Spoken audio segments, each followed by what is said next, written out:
Thank you for downloading this recording on financial instruments.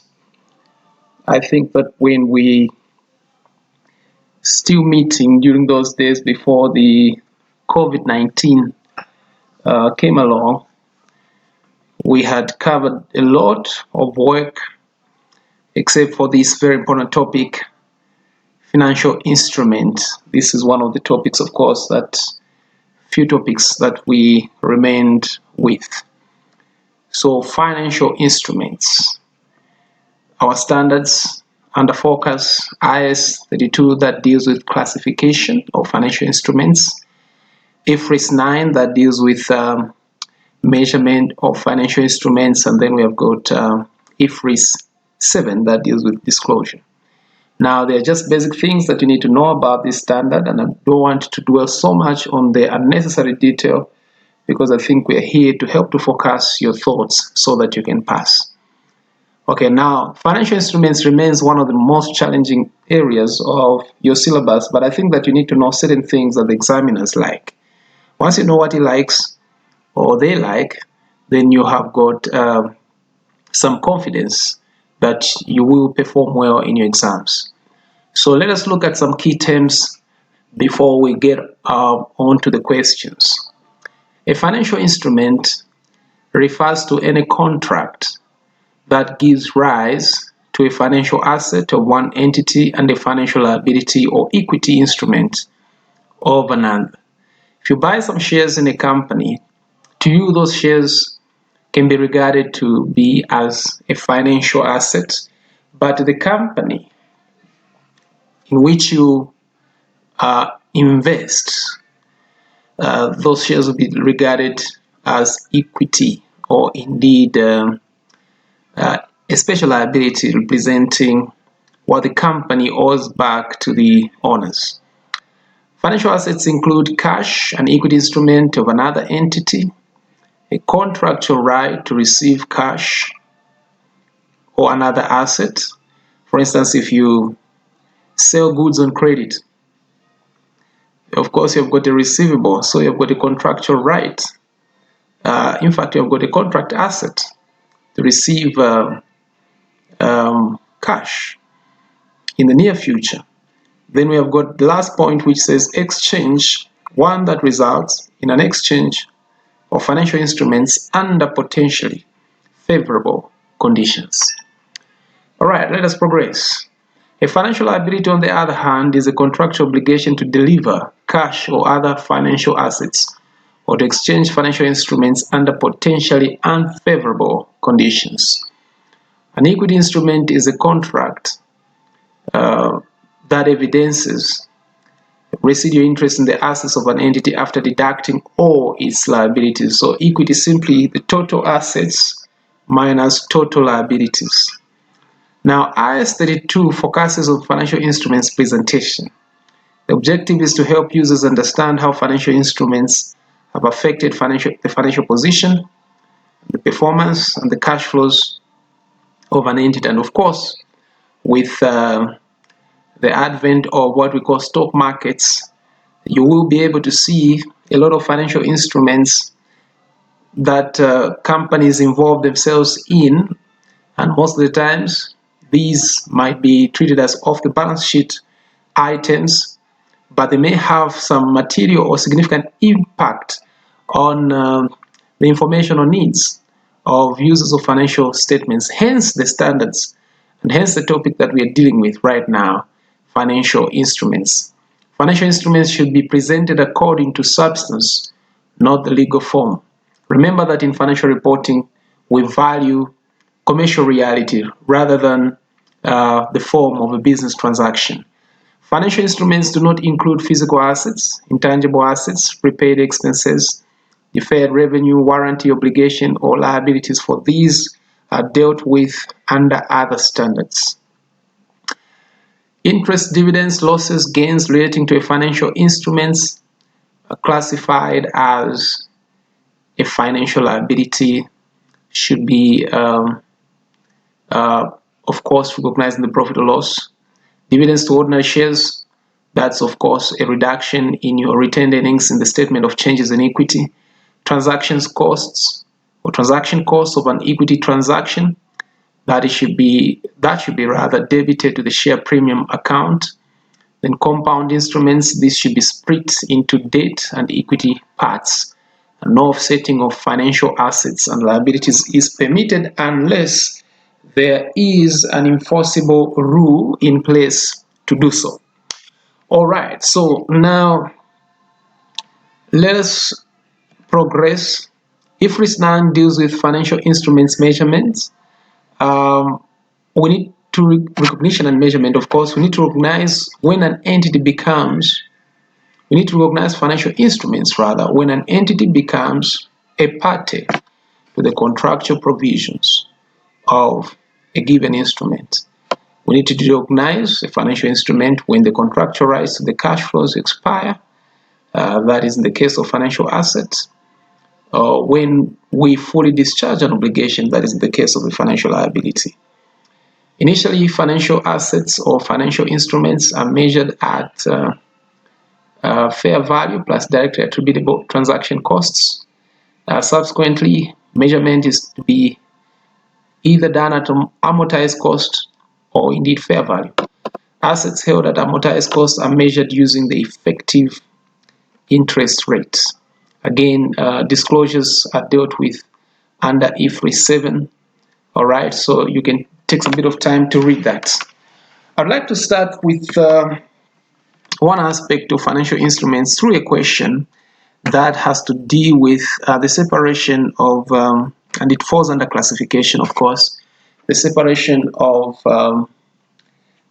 debt from equity under what we call a convertible loan. So please pay attention to this. I've seen a lot of questions that incorporate these decimal places. Once you understand what is to be done, then you'll be home and dry. Right now, we are dealing with what we call a compound instrument. So the question reads, on an 8% rather, 30 million convertible loan note was issued on 1st April at par. Interest is payable in arrears on 31st March each year. The loan note is redeemable at par on 31st March X8. Of course, that sounds like 3 years from that date. Or converted into no number of shares at the option of the loan note holders on the basis of 30 shares for each $100 of the loan. A similar instrument without the conversion option would have an interest of 10%.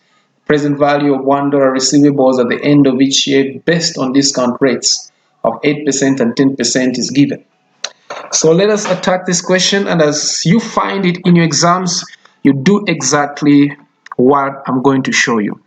The question is what amount to be credited to equity in respect of these financial instruments. I'm going to discuss this question in full, meaning that I'm going to even show you certain things that have not been asked, seeing that this is a multiple choice question. Our focus, of course, is to get the equity component in this compound instrument. A compound instrument is one that has got characteristics of debt and equity. A good example is a convertible loan, bond, etc., etc. So let's go there. This is question, I should suppose, 98. Let me just check 96. We're dealing with what we call a compound instrument. So how do you deal with a compound instrument under financial instruments? That's a nice question. I think this video is going to be a little bit long, but you don't have to worry because some questions are really straightforward. Okay, so let's work out our compound instrument. In our compound instrument, what we do is that we need to work out cash flows that relate to the compound instrument and discount those, and then compare the discounted cash flows to the fair value of the compound instrument at year 0. So let's do some bit of work here. We're going to have to find the discounted interest rate, or interest rather, discount interest payment. Okay, so for your discounted interest payment, you follow what I'm doing right now, and please, you can be looking at the question. um, you say interest will be for, of course, 3 years.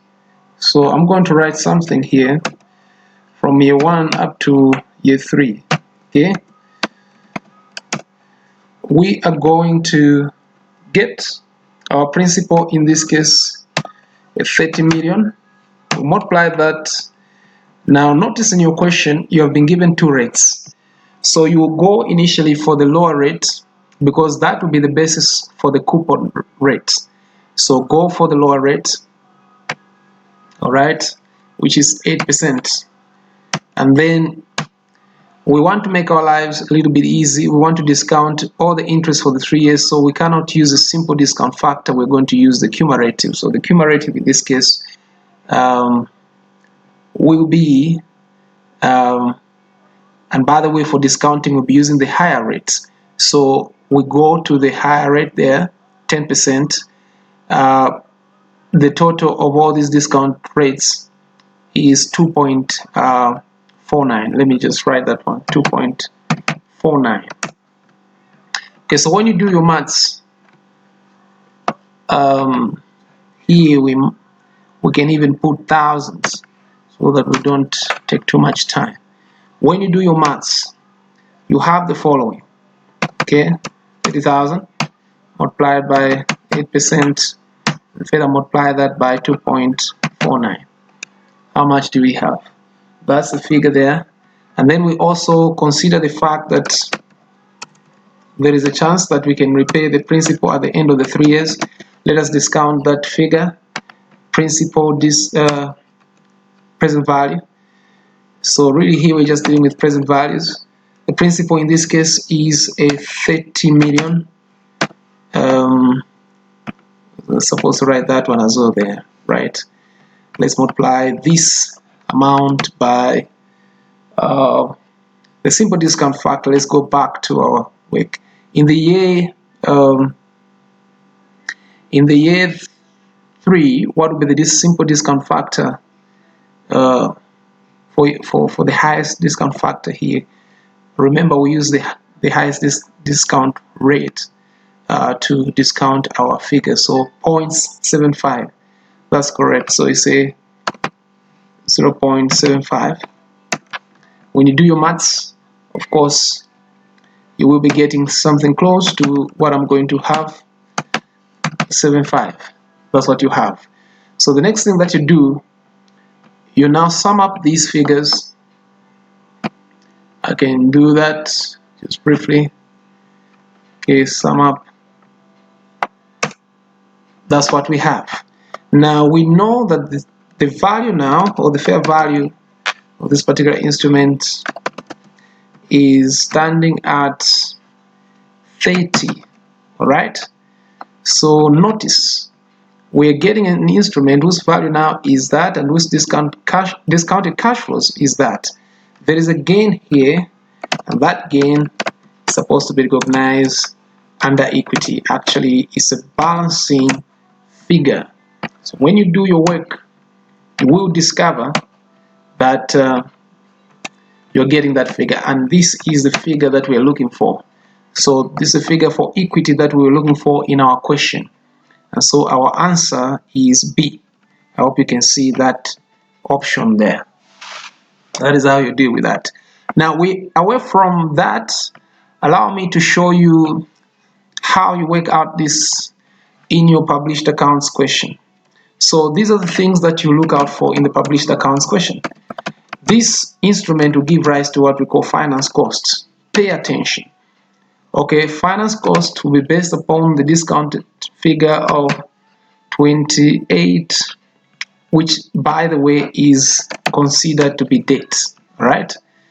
So 28,476. Then you multiply by the higher rate. Remember to do that. I think I don't even have to do so much. I'll just have to count my decimal. So 28,40, 48 will be the interest. What else do you have? Then if 1 year passes, how do you recognize the debt instrument, the convertible loan? This is how you do it. All right, convertible loan after 1 year will look like this. You will get your 28 476, and then you less, no, you let me start with the addition. We shall add the effective interest rate, which is 2848, and then we shall less the coupon. So the coupon will be based on the lower rate. So if I may just work it out here, my lower rate 30,000 multiplied by 0.8, that gives me 24. So this coupon should be less from there. So I put my 24 here. After 1 year, and you're likely to find questions like this. That is how you are going to recognize. Can I just do that quickly? 2848 minus 24. When I do the maths, that's the figure that you're supposed to put after 1 year for the dates. Pay attention to that. Then equity does not change, so you just go and get the figure, the balancing figure. I hope that you still remember your balancing figure. That's the figure there. All right, so I've given you the breakdown. This is your finance cost. That is your debt after 1 year, and this will be your equity. Let us get on to the next question. The next question has got to do with dates. We have got question 97. Says a 5% loan note was issued on 1st April 20x0 at its face value of 20 million. Direct cost of the issue was 500,000. The loan will, if I may just move the other side, the loan will be redeemed on 31st March 20x3 at a substantial premium. Again, I've seen so many questions that are incorporated in published accounts. The effective interest rate applicable is 10%. What amount will the loan note appear in the statement of financial position? So this deals with measurements. Again, the default position is that liability instruments should be measured at amortized cost. So let me show you how to do that. We've just got 2 marks, but I'd like you to take note that we are dealing with 2 years. So we got the loan in X0. X1 passes, and then we come to X2. So it's 2 years. So you have to do some workings for about 2 years. So this is supposed to be question 97, if I'm not mistaken. So we do likewise again, like the way we started. How much did you take home? That's a nice question. Remember, this is a loan, so you had 20 million. Of course, I've got minus 500. This gives me about 19.5. All right. Then what I do is that I add the effective rate of interest. This will be based on the 19.5 multiplied by, now let's check which rate is higher. You can see it's a 10%. All right, so 10%. You add that, do some bit of work. All right, so what do you have?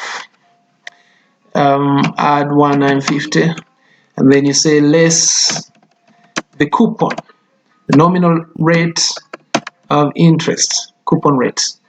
Okay, so the coupon rate will be based on the nominal value of this particular instrument, and again we're doing 5%. All right, so less what we pay, that gives me about a 1,000.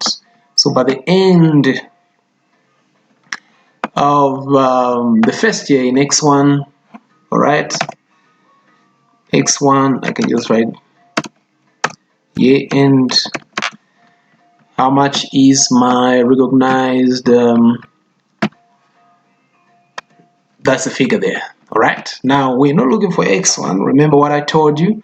We're looking for x2. So we progress and we deal with x2. So again, do the necessary. And allow me to just get these two columns, and then I replicate this. All right. But this time around, I am aware that I'm supposed to run with my closing balance for last year. So 2450. All right. Of course, that should not be very difficult. 2045 you add, and then 1000 you less. All right, so what do you have? Again, I can take that and just put it so that I don't waste too much time. All right, so we say it's 2. What do you have?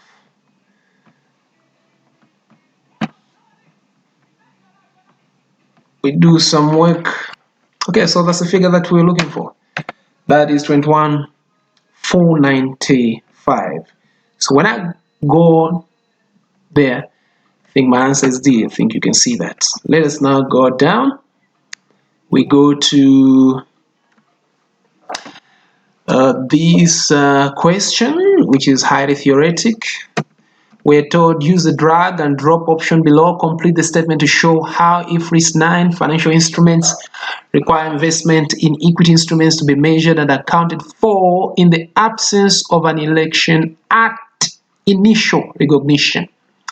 So now notice this is a financial asset, investment in equity instruments. All right. I thought that I make some reference to some other notes as we are doing this work, and I hope that you'll be able to see that we are dealing with the initial recognition. All right, initial recognition. So here I am, measurement rules for financial assets, investment in equity instrument not held for trading. You use fair value initially, and you also have to add to that transaction costs. Then we are told down there all other financial assets, any other financial asset, if this would eliminate or significantly reduce an accounting mismatch, use fair value. And the transaction, whatever gains you have, should be measured through profit or loss. I hope that you can see that. We're not dealing with subsequent measurement, we're dealing with initial measurement. So I think you can see here that we are running with the phrase fair value. So I think as we are going to do this, forget about amortized cost. Amortized cost most of the times applies to debt instrument or liability instruments. So fair value will be taken from there, and then we are told in the absence of an election at initial recognition. So if there's nothing like an election at initial recognition which forces you to, or which compels you rather, to use the comprehensive income, you will use what you call the profit or loss. So I'll pick these first two boxes and drop them on top there in the shaded boxes. That is how you answer this question. All right. So let us progress. So the first two boxes, the answer is fair value with changes going through profit or loss. So the top box there is picked, and dropped in the shaded area, and also the other one there, you drop on top there when you're in the exams. I want us to go to the next question. The next question is 99. I hope I can be done soon. On 1st January, X1 Painford company purchased a debt instrument, an investment in debts, of course, at fair value 500,000. The principal amount of 550 and was due to mature 5 years time. The debt instrument carries fixed interest of 6% paid annually in arrears and has an effective interest rate of 8%.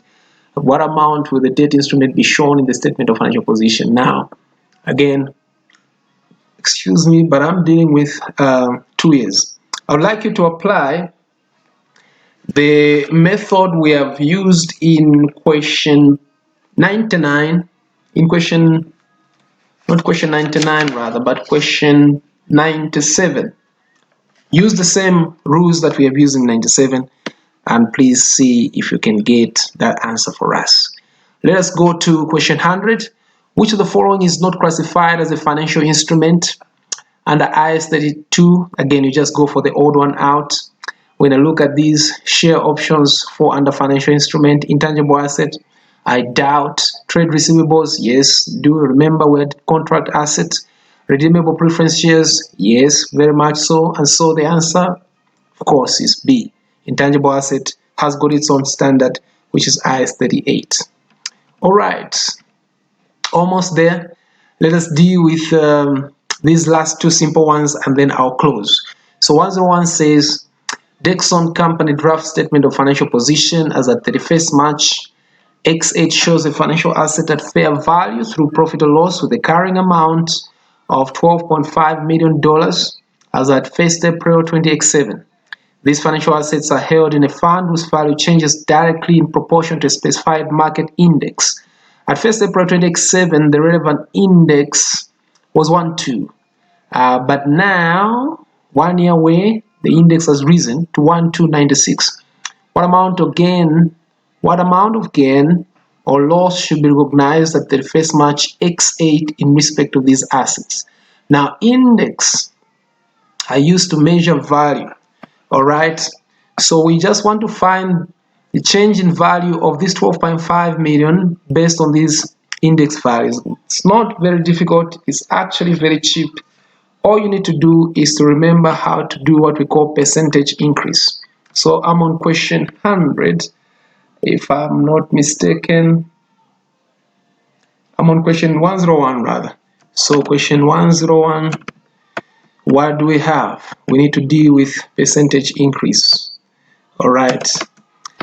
These are some of the basic things that some of us learned at school. So again, you say the latest index minus the previous index.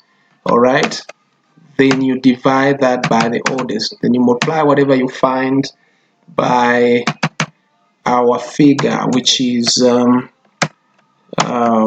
that, but 12.5 million.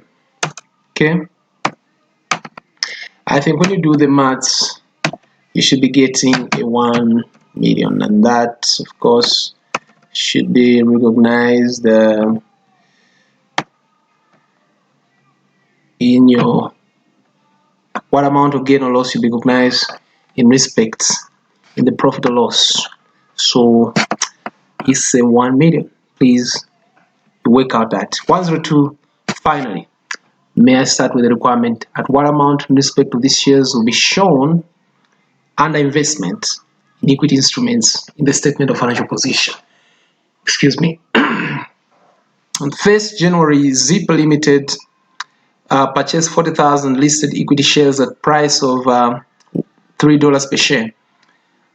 An irrevocable election was made to recognize the shares at fair value through other comprehensive income. Transaction costs were that much. At the end of 31st December 20X8, the shares were trading at a high value, double the price, $6 per share. So what amount are we going to use? Of course, the latest share price, which is $6. So this is question 102. All right, I'm almost done. Number of shares, 40,000 multiplied by the latest